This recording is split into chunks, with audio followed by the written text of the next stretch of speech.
The night gradually fell, the area was pitch black with only the stars flickering overhead. A small village lay still and silent, as if it were hiding a terrible secret. The wind blew gently through each house, but in the air, there was something heavy and gloomy, as if a bad premonition was approaching. Scene of Aling Amparo's house. Inside Aling Amparo's small house, an argument could be heard between her and two uninvited guests. Elmer and Patot, two young men of her age, had been living with her for the past 3 months. For the past 3 months, she had taken them in, given them shelter from the rain and wind when they had nowhere else to go. But today, everything was different. "You've given me too many chances. Don't make me chase you away," Aling Amparo growled, pointing at the door as if just one more wave of her hand would end everything. Elmer and Patot, who had received unconditional help from her, now had to face the old woman's stubbornness and determination. Things were no longer as easy as before. "Grandma, give us one more chance, just one more time. We will pay everything," Elmer pleaded, his voice full of worry. But in Aling Amparo's eyes, there was only fatigue and anger. "There is no more chance." The scene of their argument happened like an explosion in the quiet night. And then, the atmosphere in the house suddenly changed. A cold wind suddenly blew through the window, making the oil lamp in the room flicker. Something strange was approaching. Forest scene and strange light. As Elmer and Patot walked out of Aling Amparo's house, the light flickered behind them. Their eyes were filled with anxiety, not because of being chased away, but because of something else that was threatening them from the darkness. They looked at each other, seemingly sensing a strange wind, a heavy feeling in the air. They didn't know they were being watched.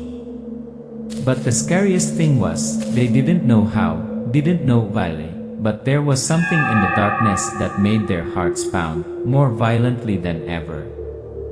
"Do you feel anything?" Patot asked, his eyes filled with confusion. "Something's not right," Elmer replied, his voice dry, as if something was pressing down on his chest. Suddenly, a dark figure flashed through the night, as fast as lightning, then disappeared. They looked around in panic but saw nothing. A strange noise came from behind them, as if someone was following them. Their hearts beat faster, each step they took seemed to be taking them into a dark vortex. Scene of meeting with strangers. At a desperate moment, when they no longer knew where to go, a man appeared from the darkness. Riego, the guardian of the forest, with mysterious eyes and a tough appearance. He was not like ordinary people. He exuded an unpredictable power. He said only one sentence. "You are in the area. But it's okay, I will help you." Those words echoed in the quiet night, full of certainty and power. But even so, in Elmer and Patot's hearts, a question kept ringing, who is he? And then, Riego continued. "But you need to trust me if you want to survive. The creatures you are facing are not easy to deal with. And they are looking for you." Everything suddenly fell silent, as if the entire world around them had disappeared. Only Riego's words echoed in their heads. And at that moment, they realized that their lives were not simply about relationships, conflicts, and difficult lives. They were facing a great danger, challenge they had never imagined. It was survival in the face of dark forces. Riego took them deep into the forest, where everything was no longer like what they knew. Everything here was strange, mysterious, and it seemed that this forest was not safe at all. As they walked through the dark woods, the light from the flashlight illuminated the shadows of the trees, the shadows past Eli. But there was one thing that made them uneasy. They no longer knew who was their friend, who was their enemy. The scene changed to a haunting image, a forest covered in thick fog. Dark shadows seemed to be waiting for them. Then suddenly, a scream rang out from the forest, followed Eli, loud noise like someone was running. Elmer and Patot looked at each other, their eyes filled with fear. Because they knew they were not the only ones at risk. Something more dangerous was approaching, and their adventure was just beginning. The scene opens in a small village, where simple wooden houses quietly line the path. The dim light from oil lamps shines through the windows, reflecting on the walls that have faded with time. The atmosphere is heavy and silent, with only the sound of the wind blowing through. In the old house of Aling Amparo, an old woman, two men are sitting in the living room. Elmer and Patot, two young men under 30 years old, but their lives seem to have gone through many years of hardship. They are sitting opposite Aling Amparo, who has given them shelter for the past 3 months. Aling Amparo looks at them with a look of suspicion and exhaustion. She sighs, slams her hand on the table, and says, "How many times have I helped you? How many times have I given you chance to pay back the money you owe? But no, you still can do nothing but hide under this roof." She growled, her eyes sharp. Elmer and Patot looked at each other, worried. They couldn't find a reasonable explanation. The money they earned from working for hire was still not enough to cover their living expenses. They didn't want to disappoint her, but everything seemed to be slipping away. "Grandma, give us one more chance, just one more time. We'll pay it all back." Elmer pleaded, his voice full of pleading. But Aling Amparo just shook her head, her eyes sparkling with anger. "There's no more chance. You've lived off me for too long. Now you have to go." As Aling Amparo pointed to the door, Elmer and Patot stood up, stunned. They couldn't believe that the help they had received would now be the end. They both walked out, each step seeming to drag on longer than ever. It was getting dark, and they were alone in a world of darkness. As they left Aling Amparo's house, it began to rain. The light rain seemed to soothe their souls, but it was also a reminder of their failure, of a life without a place to stand. Scene of meeting strangers. Wandering in the rain, both felt tired and desperate. They had no place to go, no place to stay. Suddenly, from the darkness, a figure appeared. A tall man, who did not seem to be a villager, stepped out from the nearby forest. Riego, the mysterious man, with sharp eyes like knives, his gaze filled with determination. He slowly approached Elmer and Patot. "Where are you going in the middle of the night?" Riego asked, his voice calm but sharp. Elmer and Patot looked at each other, not knowing what to say. Riego continued, "I am the guardian of this forest. If you want, I can help you find shelter. But you have to trust me." There was a long silence.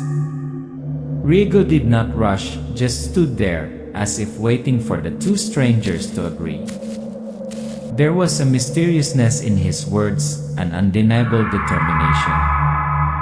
Even though they did not know this person well, Elmer and Patot felt as if they had no other choice. "We have no other choice." "We agree." Patot spoke, desperation evident in his voice. Entering the forest scene, Riego led them deeper into the dark forest. The surrounding scenery seemed to change. The tall trees, the long shadows, and the strange sounds in the air made the three of them shiver.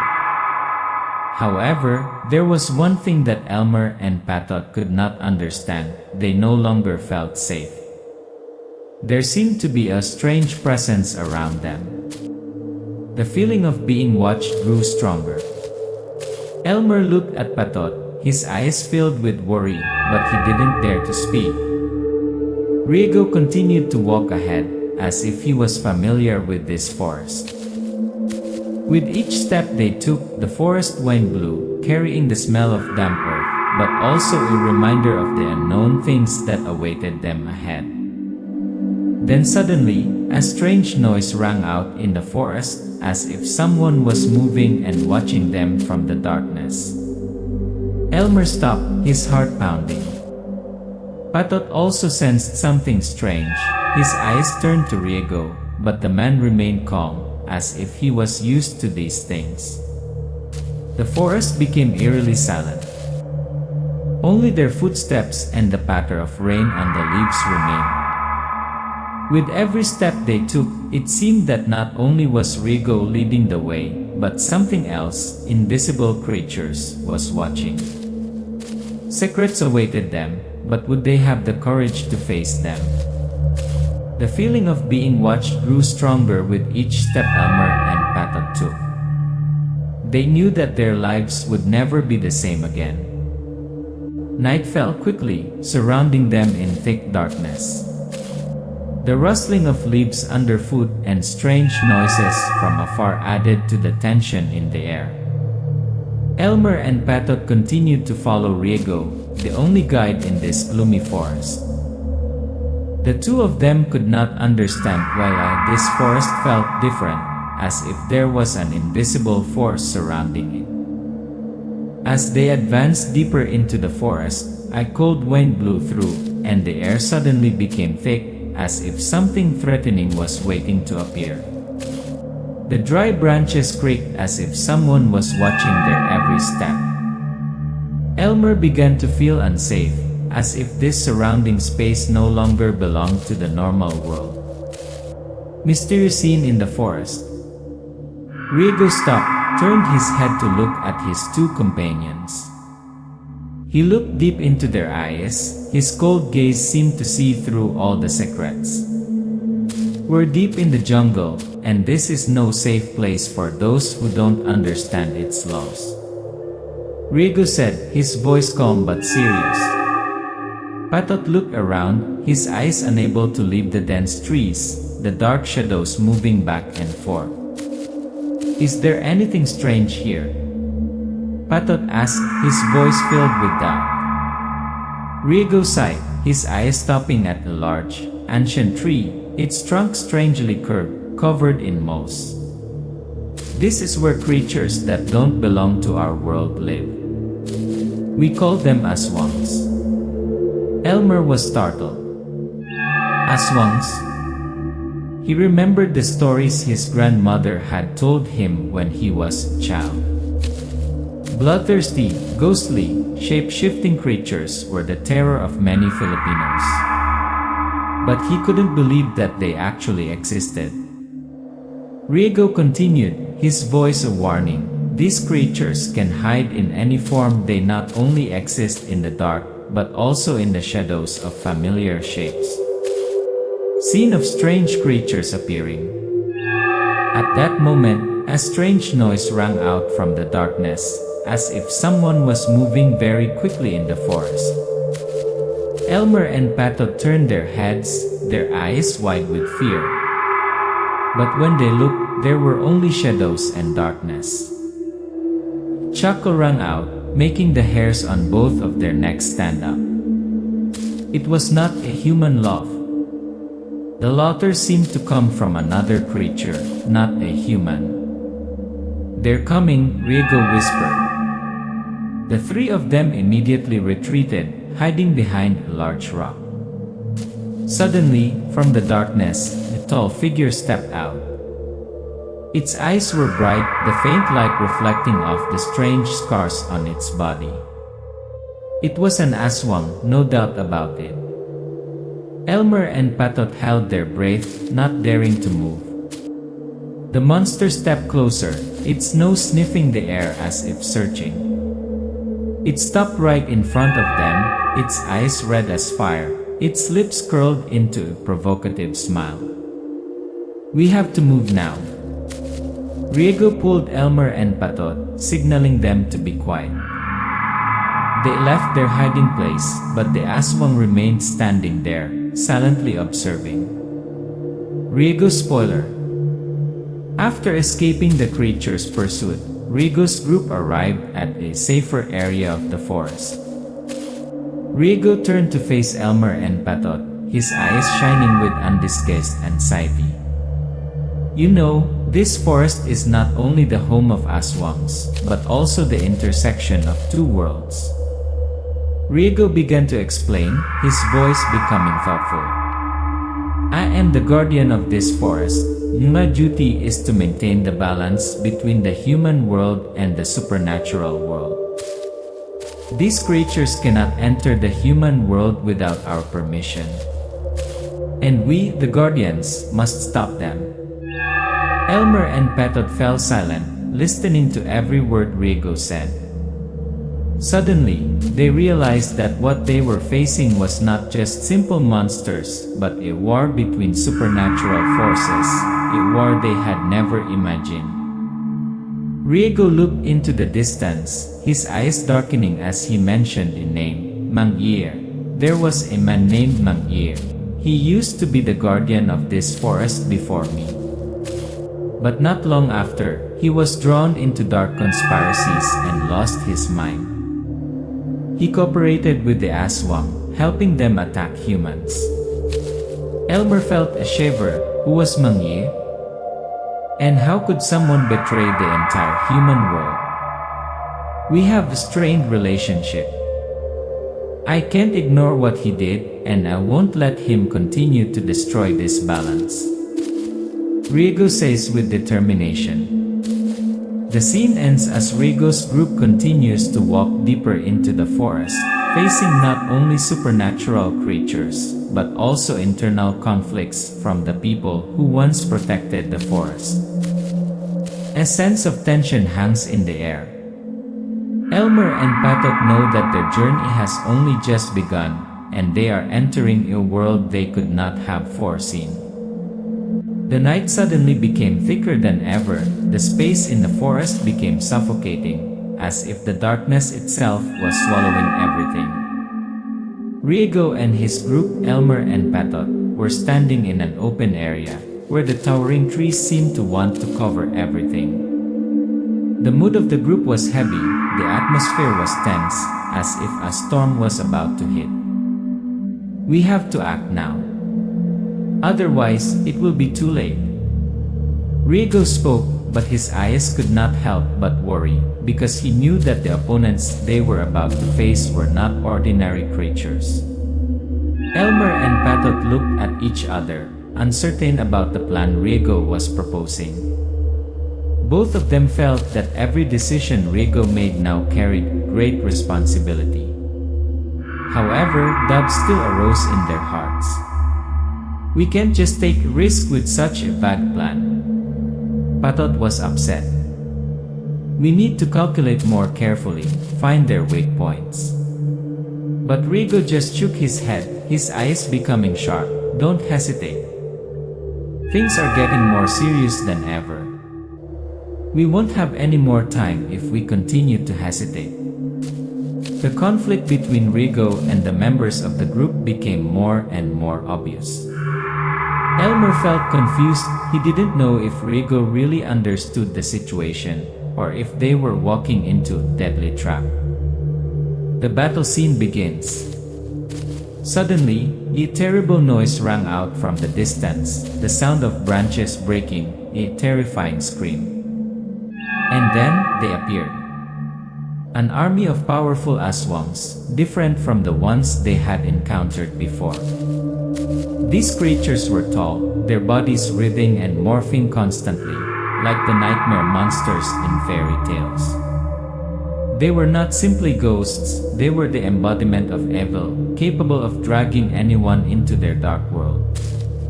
"Run!" Riego shouted, signaling his group.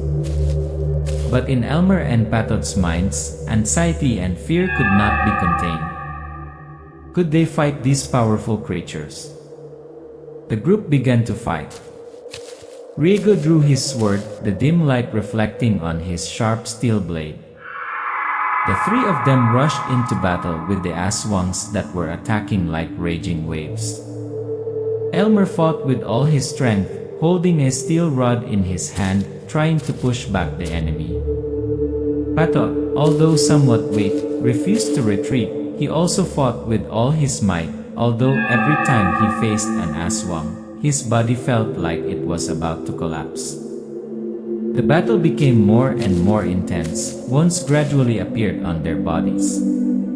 Elmer was torn nearly an Aswang, but he did not give up.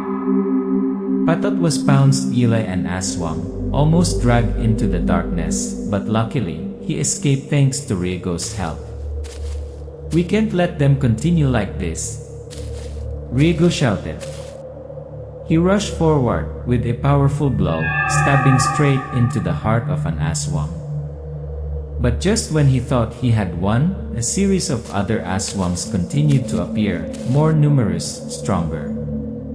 While the battle was going on, a familiar figure appeared from the darkness. It was Mangyir, who used to be Riego's companion, now traitor. Mangyir stepped out from the darkness, his face cold, showing no fear in front of the raging Aswang army. "I have waited for this moment for a long time, Riego. We cannot protect humans forever. Now I will stand Ila these creatures." Riego looked at Mangyir, his eyes filled with disappointment and anger. "You have changed, Yer. You are no longer the friend I once knew. You are betraying everything we fought for." Mangyir sneered. "Sometimes betrayal is necessary to survive. You are too weak. Only supernatural beings can hold true power." The confrontation between Riego and Mangyir was increasingly tense. The two, who were once companions, were now standing on opposite sides. The tension between them increased the danger in this life and death battle. The battle continued to escalate. Fierce battles followed one another. Elmer, despite being injured, still fought tirelessly, aiming at the Aswangs ahead. Patot also did everything he could to protect himself and those around him. But Riego's group was gradually being overwhelmed. Riego stood firm, fighting with unwavering strength, but he knew that without new strategy, they would not be able to defeat this army of Aswangs. "We have to do something, otherwise, there will be no survivors," Riego shouted, but his voice was full of anxiety. Finally, after a long confrontation, when Mangyir realized that the Aswangs could not defeat Riego's group, he turned back and used his power to create counterattack. But just when the battle seemed to be over, a terrible scream rang out, signaling a great change. The forest was quiet. The dim light from the tent lamps seemed to gradually fade away, leaving only darkness. Everyone in Riego's group sat around the fire, but their mood was no longer the same. The wounds on their bodies had not yet healed, and unspoken questions kept swirling in each person's mind. Riego was sitting alone, his eyes staring blankly at the fire, as if he was contemplating something important, a secret he had never known. Elmer approached, sitting down next to Riego. He saw the tension in his companion's eyes. "Riego, are we going down the wrong path?" Elmer asked, his voice soft but full of worry. "Don't you feel tired? We are all facing death. What are you doing?" Riego did not answer immediately. He was silent for a long time, then looked into Elmer's eyes with deep sadness. "Have you ever wondered why I'm here, Elmer?" Riego said, his voice low. "I'm not the only one in this fight. You and Patot are too. But there's one thing I can't understand, why did Mangyir change like this? Elmer didn't have time to answer, because at that moment, Patot walked over with a worried face. He saw that Rigo's wounds were still not properly bandaged. "We need to talk, Rigo. Things are getting more dangerous than ever," Patot said, his voice serious. "You can't keep hiding things. You know, we can't just fight with strength, we have to know our goals." Night was falling, and the conversation between Rigo and the group members continued under the flickering firelight. Suddenly, Rigo stood up, his face tense. "There is something I need to tell you," Rigo said, his eyes serious. "Mangyir is plotting to cooperate with the Aswangs. But not only that, he also plans to turn humans into Aswangs, so that they can increase their strength and numbers." Elmer and Patot looked at each other, stunned. "How did you know that?" Patot asked, his voice choking. Rigo closed his eyes for a moment, then continued, "I saw him trading with the Aswangs, and he even killed innocent people, turning them into those bloodthirsty creatures. He believed that this was the only way to gain true power." As silence fell over the group as Rigo continued his story, but this time he was not just talking about Mangyir, but about himself.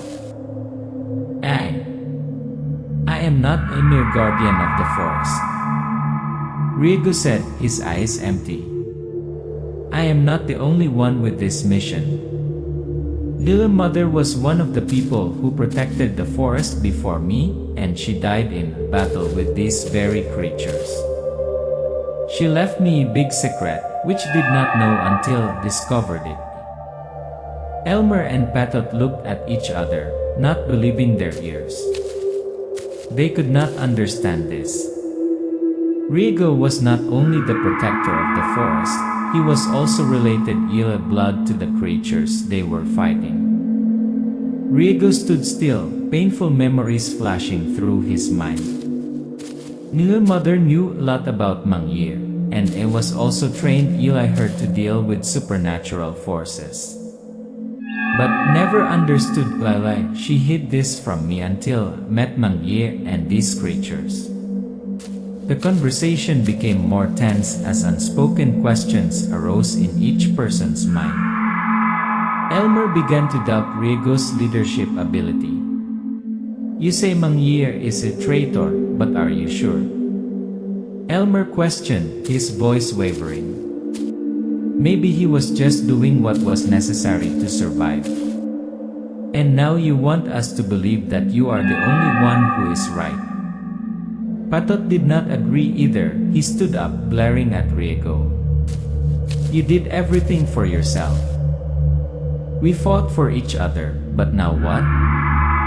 You only listened to your mother. I don't know why, but I can't continue with your decision."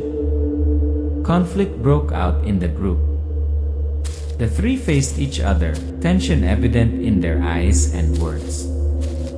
Rigo tried to stay calm, but inside him, a storm was brewing. He knew that if he didn't resolve this issue, the group would not be able to continue fighting, and everything would be ruined. "I don't know what you think, but this is the truth. I will not give up. I will fight to the end. If you do not want to come with me, I will go alone," Rigo said, his voice resolute. The atmosphere in the camp became tense, filled with suspicion. Although friendship and loyalty remained, cracks appeared. The group faced an important decision. Could they continue to go together, or would they part ways due to irreconcilable differences? It was a dark night, the forest was silent, the air seemed to be oppressed by some force. Rigo stood silently at the edge of the forest, his eyes dark and determined. After so many battles, he and his group had finally reached the decisive point, the final battle with Mangyir and the Aswangs he was commanding. In this quiet space, only the sound of the wind blowing through the tall branches could be heard, as if the universe was witnessing a haunting confrontation. Elmer and Patot stood next to Riego. In their hands were simple weapons, but carrying determination and loyalty. Riego turned to look at them, his voice low, as if saying something very important. "You can follow me, or turn back if you feel you can't continue." "But I can't turn back," Riego said, his eyes filled with determination. Patot didn't hesitate, he nodded, then looked at Elmer. Elmer did not say anything, but the firmness in his eyes showed that he would accompany Riego to the end. A sound rang out in the darkness. Mangyir and his Aswangs were approaching. The battle was about to begin. The isla suddenly darkened, as if all life in the forest had stopped. Mangyir emerged from the darkness, standing on a high hill, his eyes cold and determined. Behind him, hundreds of Aswangs surrounded him, like dark ghosts preparing to rush into battle. "Riego, you have finally come. But you will not be able to stop our plot. These Aswangs will rule the human world, and you will only be a part of the past." Mangyir shouted, his voice echoing in the dark space. Riego drew his sword, stepping forward, his eyes filled with resentment. "Not today, Yer.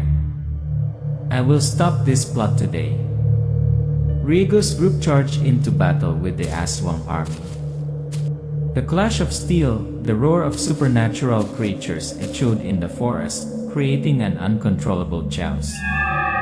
Elmer and Patot fought with all their might, but no matter what, they still felt that there was a great power pressing down on them. The battle between Riego and Mangyir was not only a physical battle, but also a spiritual struggle. The two faced each other head-on, swords and sabers swung. The light of Riego's sword flashed in the dark, but Mangyir still held his ground. "Riego, you can't change anything. Everything you do is in vain. We've reached a point of no return," Mangyir said, his voice filled with glee. But Riego refused to back down. Every slash of his sword carried an unshakable determination. "Everything will end today. I will not let you and these monsters harm humans anymore." The battle became more and more fierce. Each of their moves seemed to awaken deep plots from the past. Riego fought not only to protect the forest, but also to protect himself and the people he loved. He felt the power in each blow, but also the change in himself. Finally, Riego hit Mangyir, stabbing his sword through his body. Mangyir fell, his eyes filled with disappointment.